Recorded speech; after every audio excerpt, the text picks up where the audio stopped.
Di zaman sekarang, internet jadi kebutuhan utama buat bisnis, pemerintahan, dan tentu aja kita semua, terutama pas lagi pandemi. Tapi ngomongin internet berarti ngomongin infrastruktur yang ada di belakangnya. Ada kabel bawah tanah, tower-tower super tinggi, sampai kabel-kabel super panjang di bawah laut sana. Tapi mungkin kita bertanya-tanya, apa pentingnya semua itu buat kita atau bahkan buat perekonomian negara?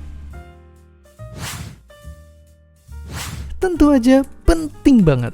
Dengan bikin infrastruktur yang canggih, kita bisa mengakses informasi dan berkomunikasi seluas-luasnya.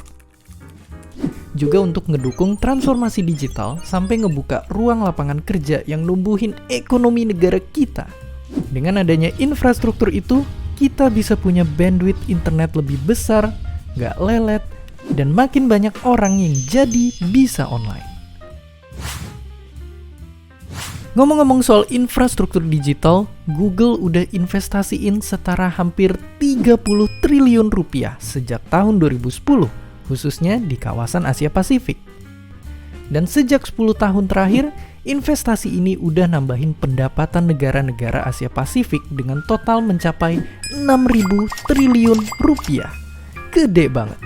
Tapi nggak berhenti di sana, karena dalam 5 tahun ke depan, Google akan terus berinvestasi termasuk soal kabel bawah laut, yang diprediksi bakal numbuhin 1,8 juta lapangan kerja baru dan ngasilin benefit setara 415 miliar rupiah terhadap pendapatan negara. Di Indonesia sendiri, infrastruktur digital dari Google udah berkontribusi terhadap 12% traffic internet di Indonesia.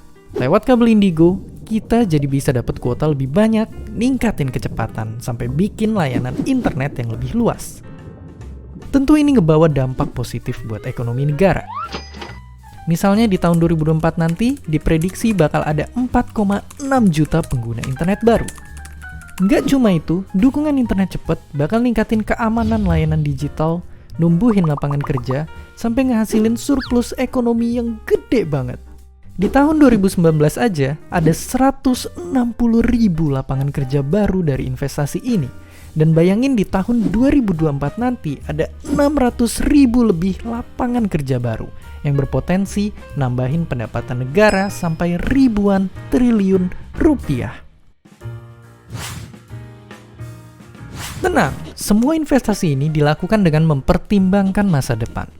Saat ini, konsumsi energi pusat data Google lebih hemat 2 kali lipat jika dibandingkan dengan server pada umumnya.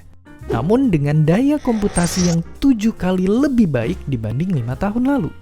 Di tahun 2030 nanti, infrastruktur digital yang dibangun Google akan beroperasi bebas dari emisi gas karbon. Selain itu, tentu aja akses internet dan sistem komputasi awan ngebantu perusahaan lain dan bahkan kita semua untuk ngurangin emisi yang kita hasilin.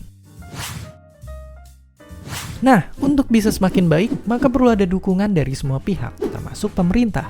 Karena dengan adanya regulasi dan kebijakan yang transparan dan kondusif dalam mendukung investasi infrastruktur digital, akan ada manfaat ekonomi besar yang bisa kita dapatkan. Tentu dengan tetap menjaga masa depan yang berkelanjutan.